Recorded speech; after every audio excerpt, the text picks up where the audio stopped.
Focal Point starts right now.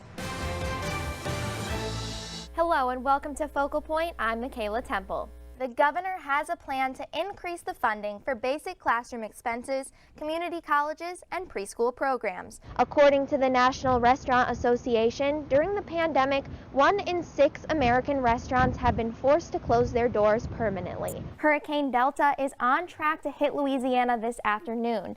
It will be weakened to a Category 3 storm by the time it hits 11 days. That's how long the state of Michigan has been in lockdown to slow the spread of COVID-19. Barrett's confirmation hearings come less than 3 weeks before Election Day. 7 million ballots have already been cast. Democrats say any Supreme Court nomination should wait until after the election.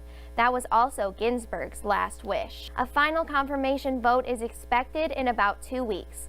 Barrett will likely be confirmed along party lines and join the Supreme Court before the November election. The coronavirus might be having a negative impact for most businesses, but I found one that's never been busier because they have plenty of this in stock. With temperatures like that and it looks like it's going to be sunny all weekend, I need to get out there and enjoy that while we have it. Can you start by telling me a little bit about the primary election and what you think people should know? But being in the middle of a pandemic has changed how candidates are campaigning this year, and door knocking just isn't happening anymore.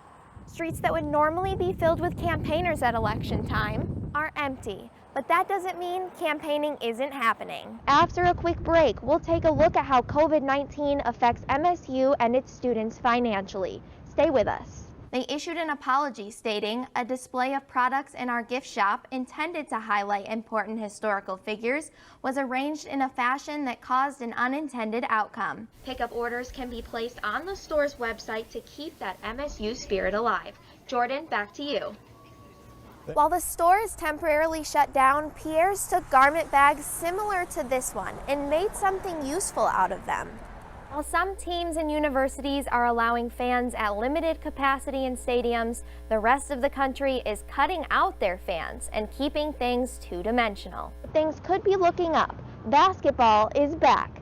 There might not be any fans in the stands, but the Spartans are back on the court. We actually had a lot of sunshine this week, and that's really rare this time of the year, especially living in Michigan. But I will say that the temperatures were still too cold for my liking. Kaylee Garrison is at the weather wall. Can we expect a warm-up this week, Kaylee? It's a beautiful day out there with temperatures in the upper 70s and even the lower 80s. And the warmer weather will continue moving into our state this weekend. Normally the sound of 50 kids practicing their dance routines drowns out the music in here, but not today. As of today, no one in Michigan can sit inside a restaurant and eat. So where would you get food outside? The answer is farmers markets, even though the weather here might not be good for browsing for broccoli.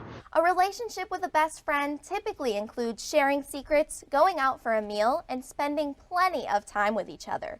But who could imagine committing a murder with them? The new budget includes a funding increase from $150 to $225 per pupil, reducing the gap between the highest and the lowest funded districts. The lines were long to get one more scoop of that dairy store ice cream, but while they're temporarily closed, people will remember them for much more than the creamy dessert. Experts say the coronavirus is spreading faster in Detroit than nearly anywhere else in the United States. That number is expected to peak in Michigan within the next few weeks. The primary election takes place on March 10th with polls opening at 7 a.m. and closing at 8 p.m. Live at the South Washington Office Complex, I'm Michaela Temples. What a great story. Thank you, Joe.